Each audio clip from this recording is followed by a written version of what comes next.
President Donald Trump just arrived at his meeting now with the UK Prime Minister at this moment. One of a set of big meetings there. Pushing America first. That's his strategy on the world stage. But here at home, everyone's talking about the latest comments before he left the White House. And there's a lot there, too.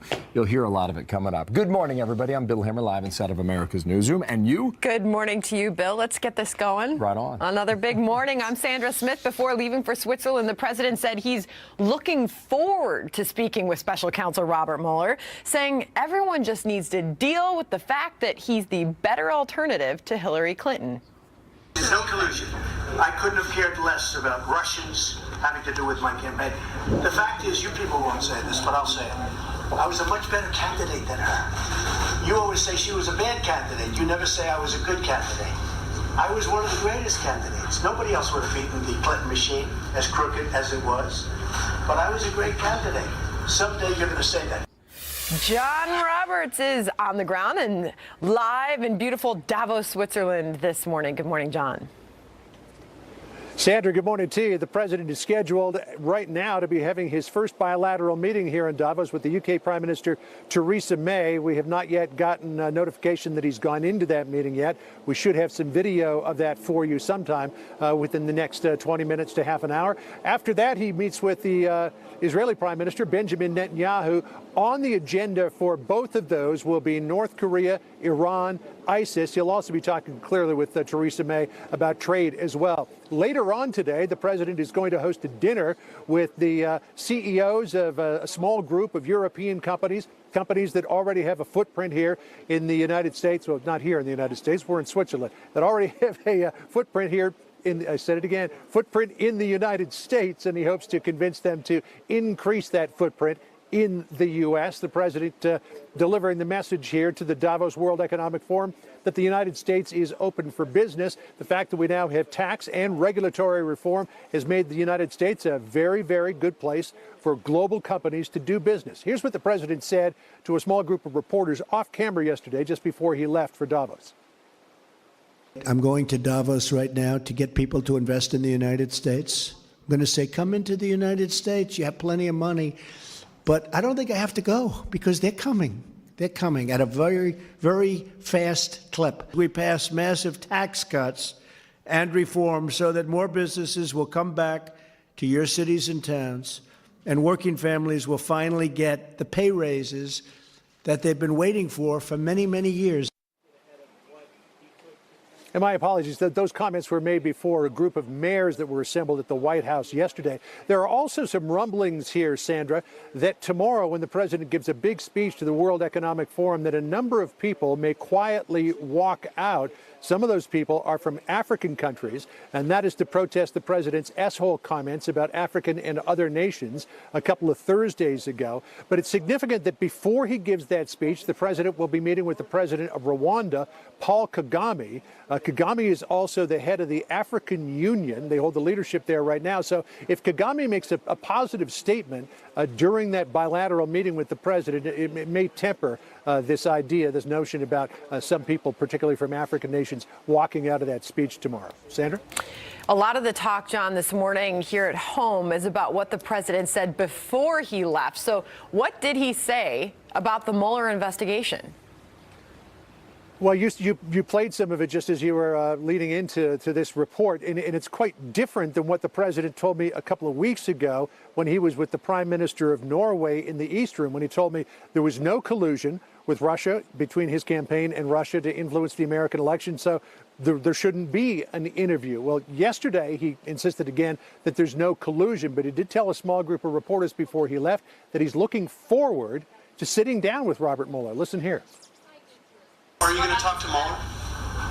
I'm looking forward to it, actually. There's been no collusion whatsoever. There's no obstruction whatsoever.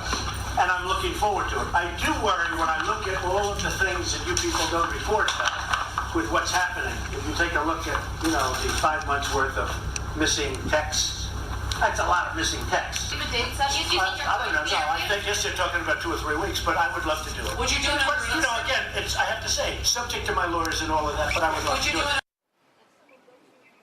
So the president saying that he might be willing to sit down with Robert Mueller and speak to him under oath. But the caveat there, The important line of what the president said, subject to my lawyer's approval.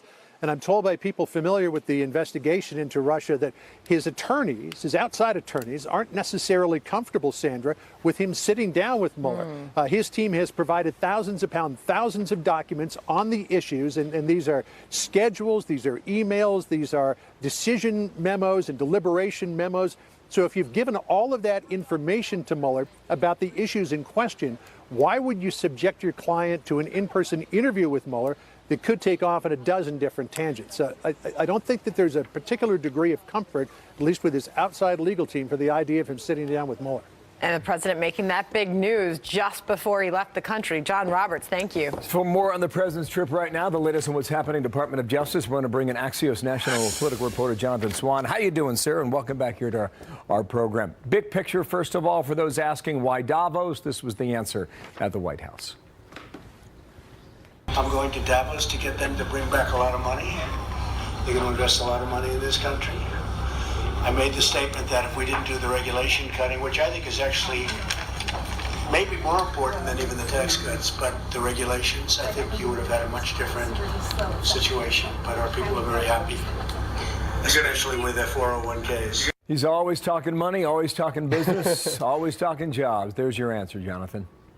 He sees a big part of his job as being a cheerleader for America. And he actually, the planning for Davos, he originally wasn't planning to go. The Vice President, Mike Pence, was thinking about going. And when Trump saw the list of leaders who would be there, global leaders, the audience that he'd be in front of, he thought of citizenship and how that may go over if indeed that's the path they pursue.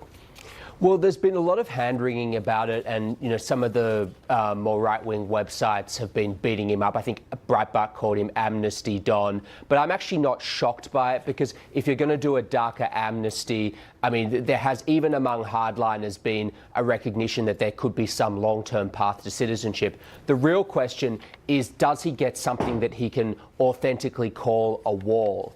And the calculation within the White House is that if Trump can get something that his base will believe and can authentically be presented as a wall, so enough money, enough miles, then they think that they will tolerate amnesty for some of these darker recipients. I don't think that there's much hope inside the White House that they're going to get an end to chain migration or some of these other things that people like Stephen Miller and other hardliners inside the White House would hope for. You're going to need some negotiation, you're saying. You're going to need some give and take, and I agree with you on that. Last point here. Department of Justice, that investigation rolls on. We now know 20 White House staffers have already met with Robert Mueller's team, and that does not include those who worked on the campaign who did not cross over to the White House. Simple math tells you there's not a whole lot of people left, Jonathan. No, that's right. And look, I spoke to Ty Cobb about this, the president's lawyer, in December, and he said, they're going to be wrapping up the interviews probably by the end of January, and he's about right. But I think the big interviews to come, I mean, we're only just seeing them make contact with Steve Bannon. That's going to be a very interesting process because he's got nothing to lose. He has no loyalty to the president anymore. And his lawyers have already signaled that he's going to tell Mueller everything he knows. Oh, and by the way, he also has, a venomous relationship with Jared Kushner. So I still think there are some wrinkles to come. And of course, you talked about it. He still hasn't interviewed the president, and that's right. A very high-risk situation. Indeed it is, and a lot to be discussed on that coming up here in the next few hours. Thank you, sir. Nice to see you. Jonathan Thanks Swan. for having me, Bill. Well, you bet. Jonathan Swan in Washington, D.C. Sandra. Meanwhile, a suspect in custody and a manhunt is underway for two others in the deadly shooting of a Colorado sheriff's deputy. It happened last night when officers responded to an assault in progress north of Denver. It's the second shooting death of a Colorado deputy in less than a month. On behalf of the entire Sheriff's Office, we are praying for the wife and family of our fallen deputy. Please continue to keep them in their thoughts and prayers, as this is a very difficult time for the Sheriff's Office. Well, no word yet on what led to that shooting, but we will have a live report later in the hour. Wow. New York City Mayor Bill de Blasio, meanwhile, one of several big American city mayors boycotting a meeting at the White House yesterday. On the very day where, in principle, they were telling us they wanted to have an honest dialogue. This proves there was no intention to have an honest dialogue. I came down here ready to have a serious meeting, and what I got was a publicity stunt from the Trump administration. So the meeting happened. Several mayors did attend, but the Justice Department issuing a new crackdown on those sanctuary cities, and we will speak with Republican Congresswoman Marsha Blackburn about that, as well as a potential deal on immigration that we just mentioned. All that coming up. Plus, there is this. Have a listen. Together, we are achieving absolutely incredible results. We have created nearly 2.4 million jobs since the election. Nobody thought that was going to be happening. President Trump touting the success of the American economy before heading to Davos. So will the economic surge be a game changer in the midterm elections? RNC Chairwoman Ronna McDaniel is here to answer that question. Also, a judge not missing words while sentencing the former USA gymnastics doctor who admitted to sexually abusing more than 160 young girls. I'm giving you 175 years, which is 2,100 months. I've just signed your death warrant. As President Trump arrives in Davos, we should be seeing him this hour, meeting with the Prime Minister Theresa May. So when that happens, you'll see it here. He's touting the strength of the U.S. economy in front of world leaders as we get a look at Jared Kushner there from Davos. Brand new Fox polling now showing a polarity of Americans is giving the president and his team credit for the economic surge. 40% in our polling say the Trump team has made the economy better. So keep an eye on that number. Ronna McDaniel, chairwoman for the Republican National Committee, here with me in studio. And good morning to you. Good morning. I know that's a very important number, especially as you look at elections and what people vote on. Here is an important number as well. Back on screen, our poll found the president's job performance at the moment. 45% approve, 53 disapprove, but that's right near the highest numbers that he's had. How do you translate or read these numbers today, Ron? Well, the economy's humming. People recognize that the policies that the president has put forward are making their lives better. Look at the wages that are going up. Look at the bonuses that are being awarded around this country. 401k plans are up. People are having more money to spend on their families. That means something. And they also saw Democrats vote wholeheartedly against this tax cut. They called it Armageddon. Nancy Pelosi called it crumbs. And they're saying, you know what, $1,000 in my life isn't crumbs. We're on the right track. President Trump's leading the way. Also, no Democrats voted for the tax plan, too. And I know we're going to hear a lot about that from you and a lot of people over the next, say, 9 months or so. However, conventional wisdom will tell you that any time a president is at 50% or below during a midterm, typically you lose 30 seats in the House. How concerning is that to you today? So we knew the trends going in. Historically, when you hold the White House, you have a very competitive midterm. The RNC's raised double the money of the DNC. We're all over this country building our ground game, and we have a message to deliver. We can run on things that we've done to make people's lives better with these tax cuts, with deregulation, with the economy doing better. And Democrats have been the party of obstruct and resist, and they're not going to have anything to run on and tell the American people that they've done to make their lives better. So that contrast will help. When you look at the map today, where do you think Republicans stand today? Republican majority in the House and majority in the Senate. What do you honestly believe the status of that midterm is? Oh, I think on the Senate, we pick up seats. And you look at a new poll yesterday that showed that Democrats, vulnerable Democrats, have lost ground in the past year in their approval ratings. We have a lot of Democrats who are going to have to answer for voting no on those tax cuts. Joe Manchin's one of them. He went home to a big banner that said, "We'll remember in November." We're going to make sure those voters remember in November. And then across the country, we're going to be competitive in all those House seats. I'm going to predict that we keep those majorities. You believe so? I do. In the House? I do. And the Senate? Yeah, we're fighting for it. The RNC's put our party in the best place we've ever been in a midterm. We've recruited more volunteers. We've had more voter contacts. We've raised more money. But more than that, we've delivered on the things we ran on. And voters, when they go into the booths next November, are going to say, is my life better than it was 2 years ago? Am I making more money? Is our country on the right track? Have Republicans delivered? And they're going to say yes. And then contrasting that to the no message of the Democrats, the obstruct message of the Democrats, I feel very confident. Well, we found a third of Americans blame Democrats for the shutdown, which is about 10 points higher than Republicans and about 20 points higher than President Trump. Joe Manchin, interesting, just yesterday, he said we need to build a wall. So the message you're delivering is probably being heard in places like West Virginia. I still think this is a razor-tight election it's going to draw the attention of all of us, as it rightly should. The FBI, they say a technical glitch wiped out text messages for thousands of its employees. What do you think of that? I think it needs to be investigated, and it is going to be investigated. It is deeply concerning to see the text message exchanges between Peter Strzok and Lisa Page and the things they were saying about this president, and beyond that, the things they were saying they were going to do to stop this president or hurt this president. So we need to get to the bottom of it. We need to find those 50,000 missing text messages, and I think we're doing the right thing investigating. I hope you come back, because there's a lot to talk about. And Ronna, thank you. Ronna McDaniel from the RNC, and this now we have the president come in from Davos and Theresa May, the British Prime Minister. Drop on in here for a moment from Davos. Relationship, although some people don't necessarily believe that, but I can tell you it's true. I have a tremendous respect for the Prime Minister and the job she's doing. And I think the feeling is mutual from the standpoint of liking each other a lot. And so that was a little bit of a false rumor out there. I just wanted to correct it, frankly, because we have great respect for everything you're doing. And we love your country. We think it's truly great. And we're working on transactions in terms of economic development, trade, maybe most importantly, military. We are very much joined at the hip when it comes to the military. We have the same ideas, the same ideals, and there's nothing that would happen to you. We won't be there to fight for you. You know that. And I just want to thank you very much. This is a great honor to be with you. Thank you very much. Thank you very much, Mr. President. Thank you. And we've had, as you say, we've had a great discussion today, and we continue to have that really special relationship between the UK and the United States, standing shoulder to shoulder, because we're facing the same challenges across the world. Right.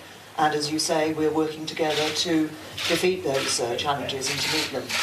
And alongside that, working for a good trade relationship in the future, which will be to both our benefits. So the UK and the US both do well out of this. And it's been great to see you today. Good. Well, it's great to see you. One thing that will be taking place over a number of years will be trade. The trade is going to increase many times.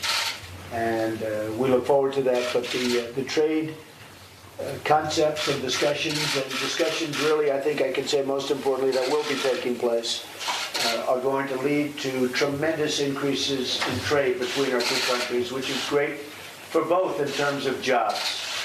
And we look forward to that, and we are starting that process pretty much as we speak. So thank you all very much for being here. Thank you. Thanks, everyone. Did you apologize for the video? When will be there? State? State visit to the UK. We will talk about that. We'll talk about that. We're going to be talking about it. Thank you very much, everybody. Thanks, everyone. So that was news there. The president was clearing up what has been rumored to be a rocky relationship between him and the Prime Minister of the UK, Theresa May. And he just said, quote, "We like each other a lot." Yeah. So that was really news coming out of that. But they're going to sit down. They have a whole range of topics that they plan on discussing. Theresa May's camp said they're going to talk North Korea, Syria, Iran, a lot to important things to get to there. The key phrase I picked out, Sandra, in addition to what you just mentioned, same ideas, same ideals between the UK government and the American government, and that goes in lockstep for more than 200 years in a lot of ways. But this relationship has been strained. Not always the nicest of words exchanged between these two world leaders. Tweets. But remember back in November, the president and Theresa May clashed over those, the president's retweeting of those far-right videos. But Theresa May just spoke before this on the ground in Davos and said the relationship with the United States and the UK is as strong as it ever has been. before she sat down with the president just now. Yeah, that is one of two significant meetings the president will have today. One is with Theresa May. The other is Benjamin Netanyahu, the Israeli leader. And then later tonight, he's going to have a dinner there with CEOs from major European countries. And he stated his intention for that dinner. He wants to bring more of their business to the U.S. to create more jobs. And he underlines that with every mention he gives of Davos. And for a lot of Americans who really never paid attention to the World Economic Forum in Davos, Switzerland. You see the snow everywhere, and it's a beautiful Swiss town. This is a meeting of the minds where a lot of people get together and talk about what the future is for the planet. And when the president got the invitation, this was an invitation. And he what's said, fascinating, I'll be there. He's never gone before. Correct. As businessman Donald Trump, and here he's the first sitting president to attend the Economic Forum since Bill Clinton back in the year 2000. So the first time in 18 years to have a sitting U.S. president attend this. He's got a lot to sell. I mean, the Dow's at 26,000.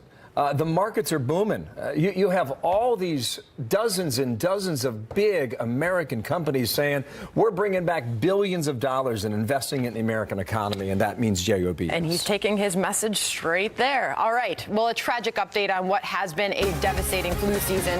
A Florida family now blaming the disease for the death of their 12-year-old son. If confirmed, it would mean the outbreak has now killed more than 30 children.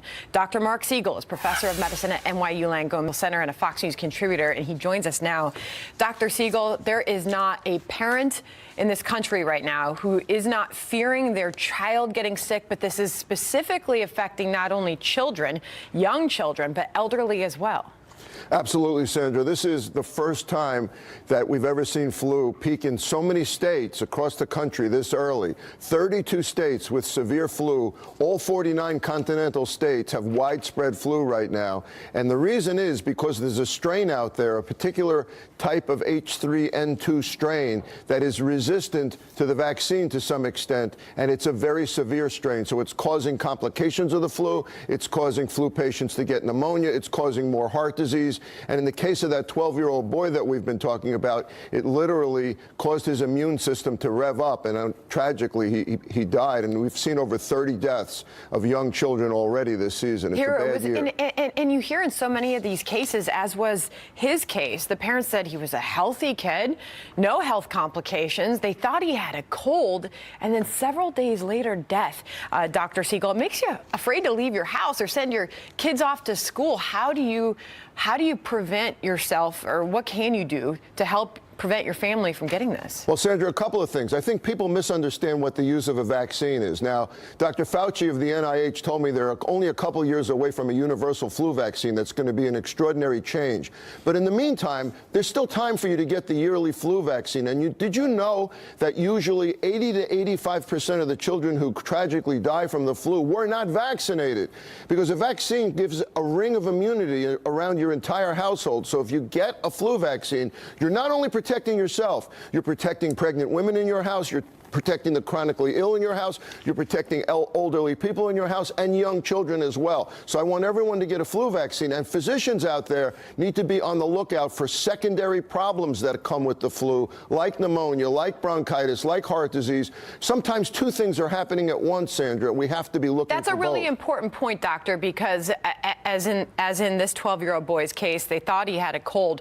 What other symptoms, more specific symptoms, can you look for in someone to identify the difference? I look for fatigue. I look for muscle aches. I look for high fever and sore throat. You're not looking for that cough, that productive cough. It's fatigue and muscle aches and joint aches and high fever and headache that you see with the flu. It's very characteristic. 1 minute you're doing your usual job, the next minute you say, I've got to lie down, doc. That's the flu. And another thing we're underusing, Sandra, is Tamiflu, which is the antiviral drug you can use if you have a severe case.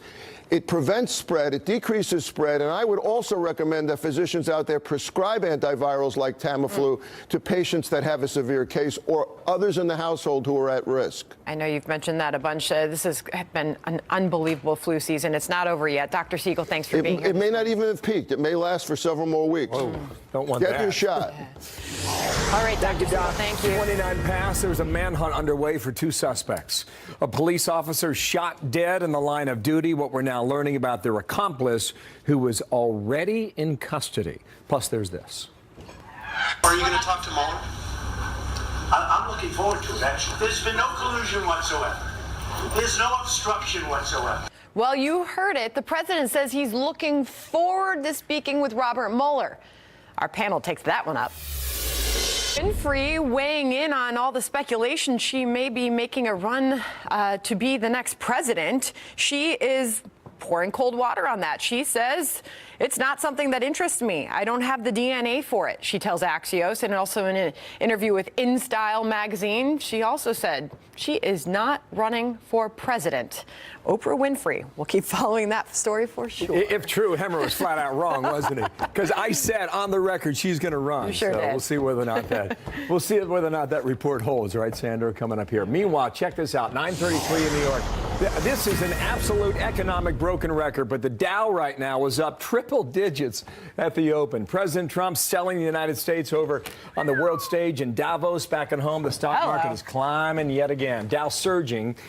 Today, a lot of investors looking at the earnings from Caterpillar. So what we set another all-time high yesterday. I don't know how many that is, Sandra, but I think it's in the 80s, if not higher, since going back to the election. You make a good point, because so much talk about whether this is a speculative bubble, right? This run-up 1,000-point milestone after milestone. But you just referenced earnings. There are profits and earnings that are actually backing up these gains. Right. So it's not altogether. The other thing to look at, like the big investment funds. I mean, they've been in this market, but the small investors apparently have not taken part. They've been hesitant. So just to keep an eye on that, and because if that changes, the bulls believe the market's going to go even higher than what we've seen so far. So something to watch. It could add to the momentum, perhaps. That's right. 26. All right. Well, before leaving for his big trip to Switzerland, the president speaking with the press about the Russia probe. He says he's looking forward to speaking with special counsel Robert Mueller. Are you going to talk to Mueller? I'm looking forward to it, actually. There's been no collusion whatsoever. There's no obstruction whatsoever. And I'm looking forward to it. I do worry when I look at all of the things that you people don't report about with what's happening. If you take a look at, the 5 months worth of missing texts, that's a lot of missing texts. Give a date, Seth. I don't know. No, I guess they're talking about 2 or 3 weeks, but I would love to do it. Would you do it? But, again, I have to say, subject to my lawyers and all of that, but I would love to do it. Let's bring in our panel on this one. Former State Department spokeswoman Marie Harf and Charlie Hurd, opinion editor for the Washington Times. Charlie, were you surprised by the president's words? I'm looking forward to speaking with Robert Mueller. No, not at all. I think that truer words he has not spoken. I think he's absolutely looking forward to it. And for that matter, I think the guy's been basically talking to Mueller all along. I mean, you don't have to scratch very hard to get him to pipe up and talk about how he thinks that this collusion narrative is all a fantasy. It doesn't need to be investigated. You're not going to find anything.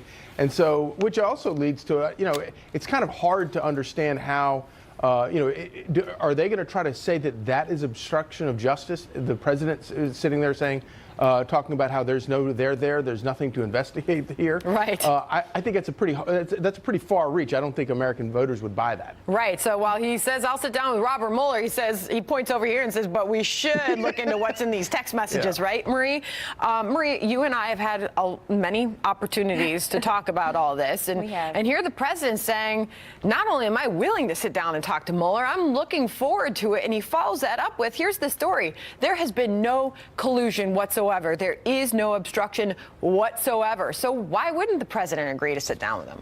Well, I don't think the president's going to have a choice here. It's pretty clear that Bob Mueller will interview him. And I think, though, that the president is exhibiting a little bit of false confidence here, because there are press reports that Bob Mueller's team has emails, they have documents, they have details and dates and information that Donald Trump will be asked about.